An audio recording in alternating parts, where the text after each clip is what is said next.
I spent some time in my daughter's classroom the other day. She has a friend, a very sensitive and sweet one. She came up to me and she said that another girl had told her she couldn't be happy.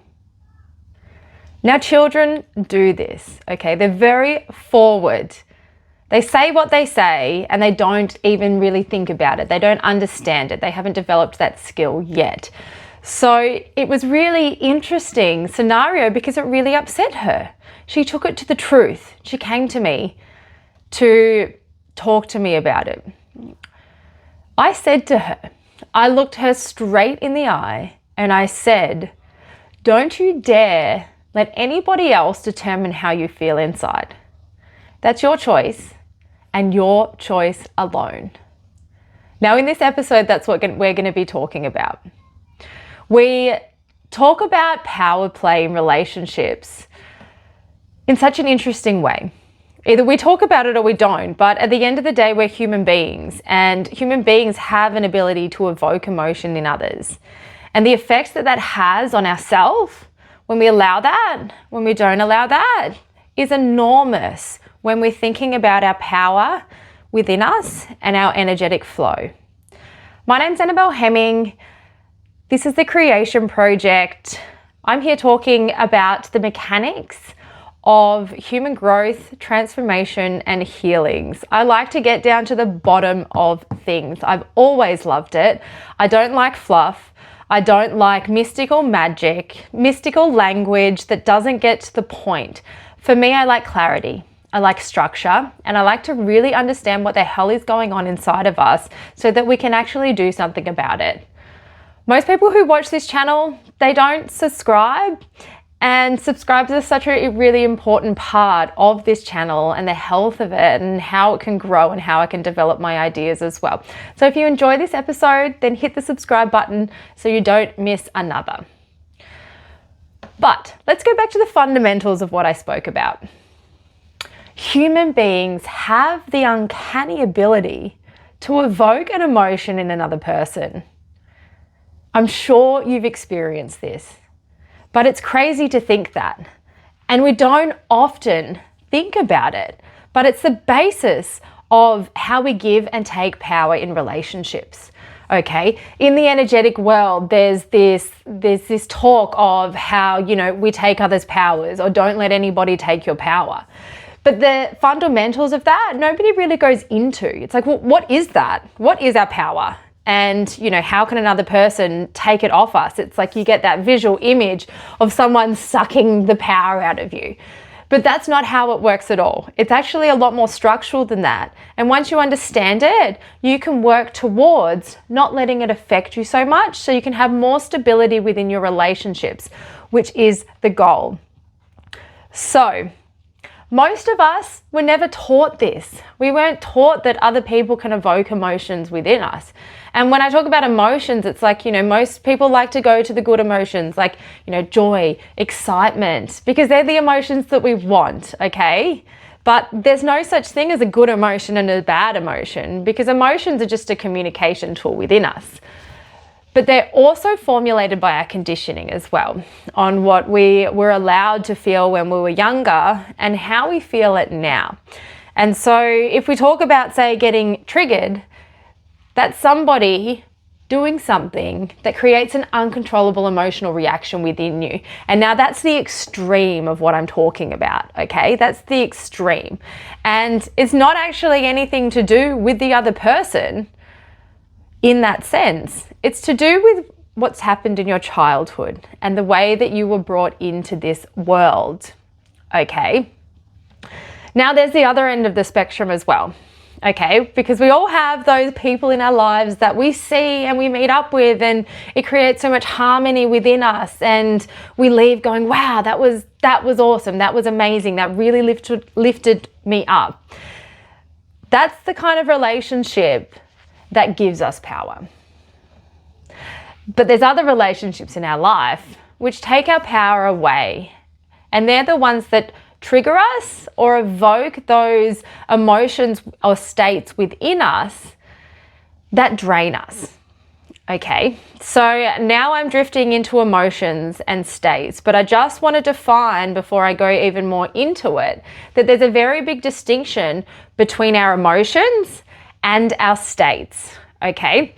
Our emotions, they're just an expression of energy within us, okay? They're designed to flow, they're designed to be felt, and they're designed to flow within us and then to be mentally recognized as well, because every single emotion is a communication, okay? Whether that's a communication between our external environment and us, so say anger, which means that you have to set a boundary, or sadness, which could mean loneliness or grief within you, or happiness, which means satisfaction with how your life is going or something that you've got. But a state is very different. A state we can control. A state is our overall expression within our internal world. It's something that we can manipulate ourselves. It's something that others can manipulate around us as well. It's like, think about those people that you meet up with and all of a sudden you're feeling smaller inside. All of a sudden you feel like shrinking. All of a sudden you feel this state of shame arise. You don't know where it's come from, but it's just happened. It's not like the other person has necessarily done anything, but it's a reaction within you, okay? And this is a state. This is a state that I like to refer to as a constricting state. Now, a constricting state is one that draws, it has a feeling of drawing our energy in. Okay, it's almost like a defense mechanism. It pulls us in, it holds it in. And these are states such as fear, worry, doubt. They're all states that take from us because they require a lot of effort to maintain, because they're a defensive mechanism, in a sense, of our internal world. It consumes a lot of power to hold them. And so this is why in some certain circumstances, you'll say go meet a group of friends, or you'll go to a family gathering and you'll leave and you're feeling drained. You feel the life force out of you. You go, oh, I don't even know what happened. I just feel drained. It's because a protective mechanism called a constricting state has been activated within you. And now this is completely unconscious. It's not like you go, okay, well, this is being activated. This is how I'm feeling. It's unconscious. Now, our states come from our conditioning, and our conditioning comes from our early years. It's how we were raised. It's the environment we were raised in, because as I've said before, we're mammals. Mammals require attachment because when we're young, we know that we're vulnerable, whether that's conscious or subconscious, but we know that we're vulnerable and we can't survive without someone looking after us. So we become attached, whether that's to a parent, whether that's to a grandparent, whether that's to a carer, whether that's to peers later in life. It doesn't matter what, but we have this mechanism within us that can ensure our survival. So when we grow up in an environment where our parents might be worried, our parents might be fearful, we grow up in that environment and that affects our inner state. Okay, we embody that. And so we learn that in certain situations, it's safer to embody a state like that so that we can stay securely connected to our caregiver than it is to feel like we're going to be abandoned. So then later in life, fast forward 20 years, okay, maybe there's a flicker of recognition of that scenario back when we were younger. It doesn't hit our conscious mind, it hits our unconscious mind, and then our inner state turns. Okay, and it's not something that we can control unless we do the development and have the awareness to be able to move beyond it. And that's what I'm going to get into a little bit later in this audio. So we've determined the difference between emotions and states. We've determined that states can produce an effect of removing the power within us, or making us feel more tired, more down, more drained, because that's our power, that's our energy. It feels like it's being drained in certain situations. But then our states, our most natural states, the one that we embody the most easily, they're determined from our childhood, from our conditioning, okay?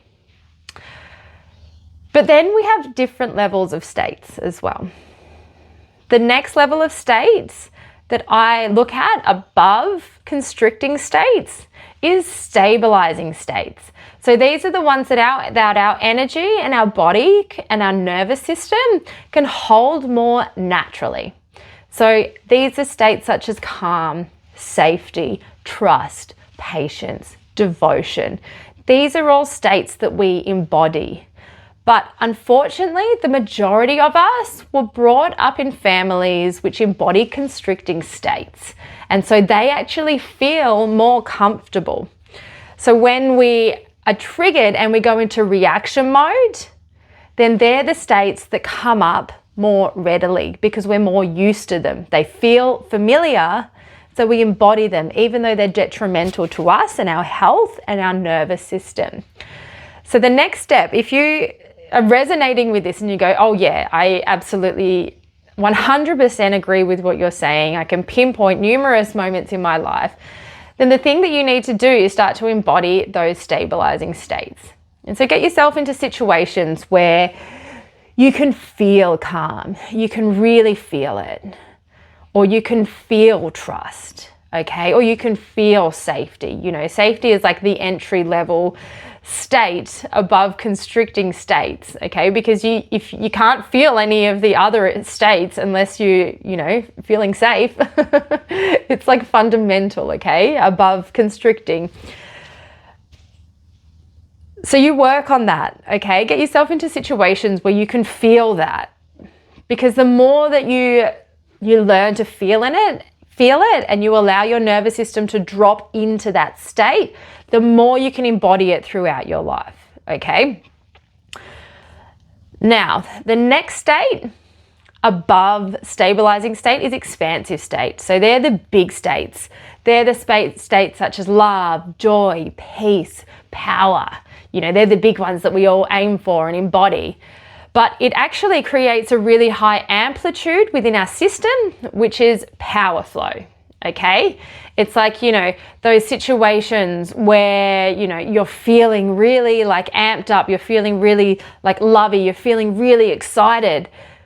But then for most people, they can't sustain that because they haven't done the training. They haven't created the foundation of the stabilizing states to be able to sustain a state like that. Because this is power flow within our system. It's how much energy can flow within us and how much energy we can sustain at that level. If you think about an electrical cord, okay? If one is old and frayed, then the amount of power that can run through it is restricted, okay? But the more care you put into it, the more you fix it, the more that you develop it, the more power can run through it, okay? You can't just try and put through a high voltage through an old power cord. It would just blow up. And it's similar with human beings in our own system, but our version of blowing up is collapse. It's anything that can't resonate with that level of amplitude starts to come up.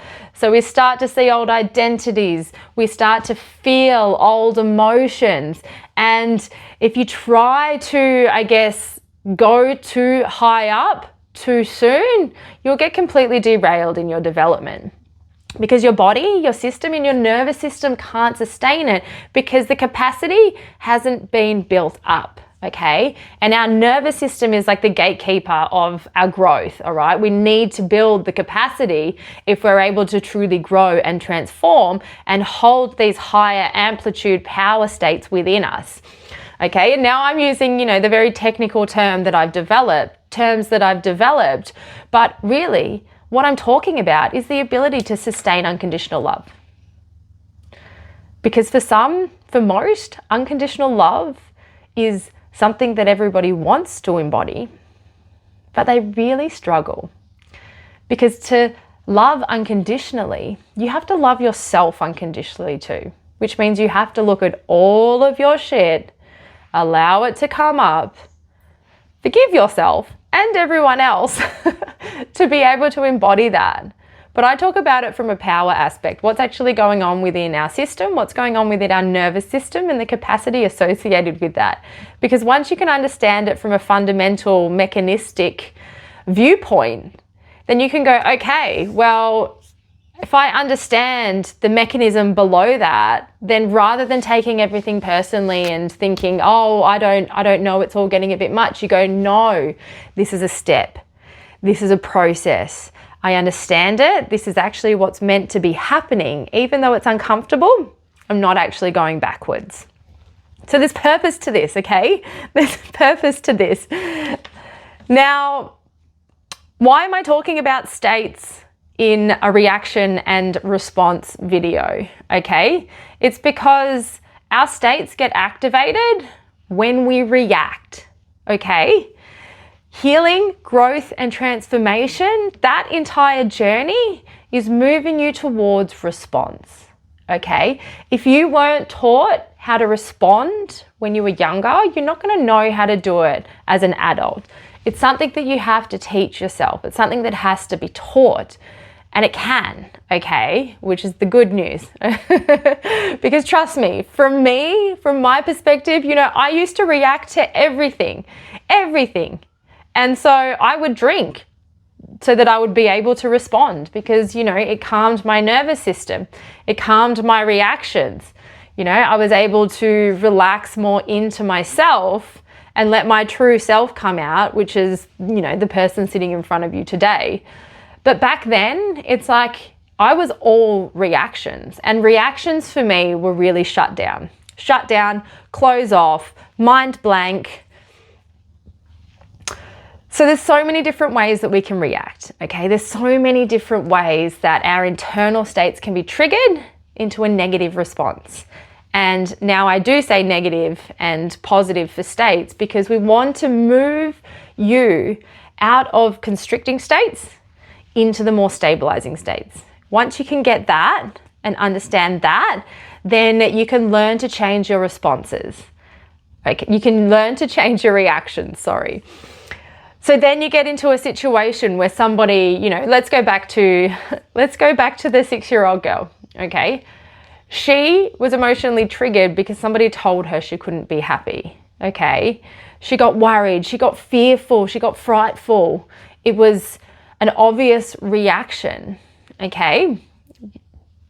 But then having somebody tell you, no, you can actually determine how you feel, that can often change everything.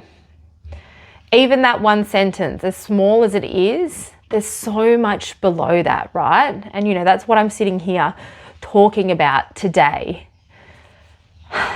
So for you, think about how you react, okay? Because you have to understand how you react in order to reverse it.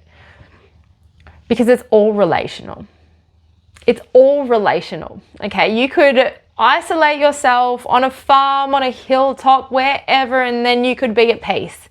But that's not growth. That's not transformation. That's not healing. That's isolation, you know? You're not going to get reactful because there's nobody there to react you, you know? We are human beings. We are deeply social creatures, but it means we're also affected in a very social way, okay? Healing, growth, and transformation is all relational. It's to do with the relationship between you and yourself and you and everybody else. How you react in that, how you respond is so significant to your growth, to how you feel and your stability in life, okay? Because once you move out of purely reacting, you can actually choose, because the gap between the feeling and the emotion and the state that was evoked inside by somebody else and your ability to choose, that gap increases. So you could say, feel a reaction coming on, feel your energy dropping and go, wait a second, I can choose in this moment. I can choose to embody a more stable state and consciously do that. And, you know, I'll post another video on how we can bring on stabilizing states and how we can embody them within our lives and how we can use them as a response mechanism and work with our body to sustain them. So then you turn into response because you're not reacting anymore.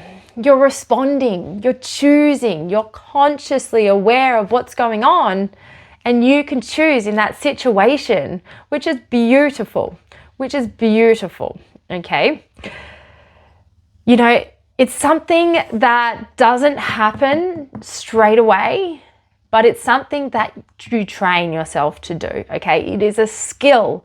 It is a skill. And the people who can respond the best, they've trained themselves to do that. They're not just born like that, unless, you know, you're one of those blessed children who's born into a family who is very conscious of this and is able to cultivate that experience within their children so that they can be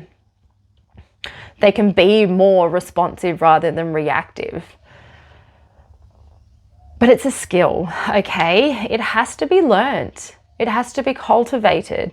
And you're never too old to start as well, which is really beautiful.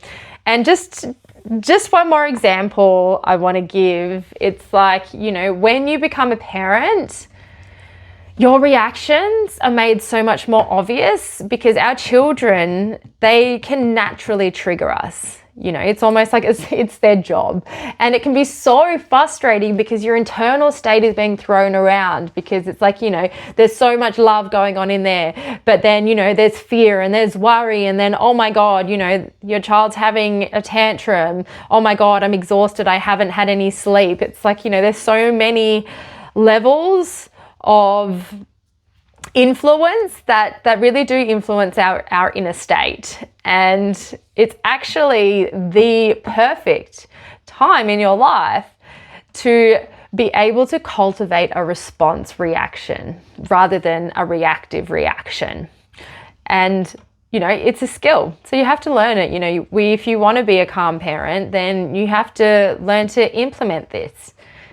If you want to be calm in your life, if you want to be calm in your work and your workplace and how you respond to others, it's a skill you have to cultivate. And I'm not talking about masking. I'm not talking about appearing calm and then fuming on the inside because, you know, that's not coherence and that's not balance. That's a mask. So, you know, don't do that.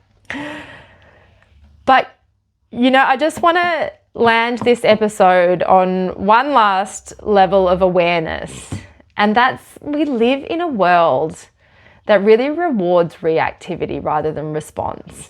I mean, I'm not going to point anything out, but looking at the world today, the people who react the most seem to get the most attention, which doesn't seem right to me. Okay? It just doesn't seem right. We should be rewarding response, not reaction.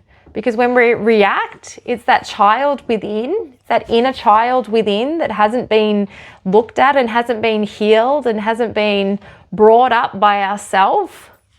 That's them reacting, okay? Because you go back to that version of you that you were at the age that, you know, the initial trauma was made. And, you know, that's the emotional trauma, that attachment that I was talking about. You know, if that happened when you were 3, when you get triggered into reaction, you turn into a 3-year-old. If you were 5, you turn into a 5-year-old. And, you know, we're hurt in so many different parts of our lives and have so many different ways that we can be triggered. But who we turn into when we're triggered is a really good breadcrumb as to what age we were at when that initial point happened, that initial pain point happened. And so it's not even going back and analyzing it mentally. It's just feeling it, allowing that child to be able to express themselves internally, okay? And you look around at the world today and the amount of people that react, it's like, you know, you can't say that because you'll offend someone, which I understand as well. But, you know, offense is a reaction. When you get to a point in development, anyone should be able to say anything to you and it not affect your inner world, because you have that power over yourself.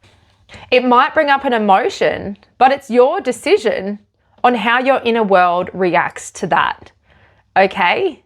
This isn't about somebody else offending you. It's about your own reactions, taking responsibility for that.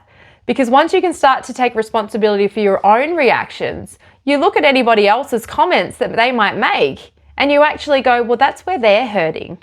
That's their pain point. And then you feel empathy for them as well.